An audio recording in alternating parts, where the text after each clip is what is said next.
अस्सलाम वालेकुम, welcome back to my YouTube channel the dish one. उम्मीद है आप सब लोग खैरियत से होंगे जी। तो बहुत मज़े की लवे शीरी बन रही है। उम्मीद है आपको ये रेसिपी बहुत पसंद आने वाली है। तो चले झटपट से स्टार्ट करते हैं। बिस्मिल्लाहिर्रहमानिर्रहीम। जिसके लिए मैंने ले लिया है दूध 2 लीटर और उसको बॉयल कर लिया है। अच्छा सा बॉयल आ जाएगा जब, तो इसमें ये कलर सवैयाँ हैं वो मैं डाल दूँगी और ये डालने के बाद इसको पका लेंगे।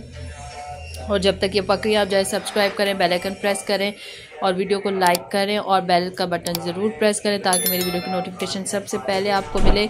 तो आप वीडियो देखें और इसको अच्छे से पका लेंगे। बस थोड़ा सा शुरू में चम्मच चलाएंगे ताकि ये अच्छी सी लगे नहीं, चिपक जाती हैं एक दूसरे के साथ, तो चिपके नहीं और पक जाए। और बस इतना थिक हो जाएगा जब मतलब थोड़ा सा दूध कम हो जाएगा, पक जाएंगी, सवैयाँ गल जाएंगी, तो फिर हम चूल्हा बंद कर देंगे। हमें बिल्कुल गाढ़ा नहीं करना वरना ये बहुत जम जाएगा, सवैयाँ जो है ना बहुत जम जाएंगी। ठीक है, तो फिर हमने इसको ठंडा कर लेना है।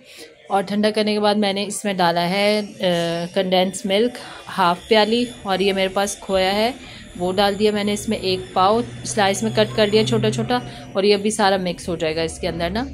तो इसके बाद मैं इसमें डालूंगी फ्रूट का टिन है मेरे पास छोटा वाला, आप चाहें तो बड़ा भी डाल सकते हैं, बस वो मैं इसमें डाल दूंगी। मिक्स फ्रूट का टिन मिलता है वो डालेंगे इसमें।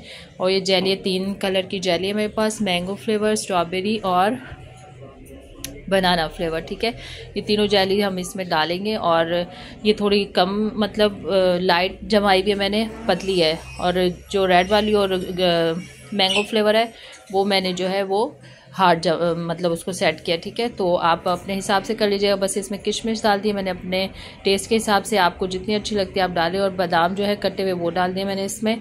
और ये सारी चीज़ें इसमें डाल के बस इसको मिक्स करेंगे। और बहुत चिल करके खाएगा, ठंडा करके बहुत पसंद आता है सबको।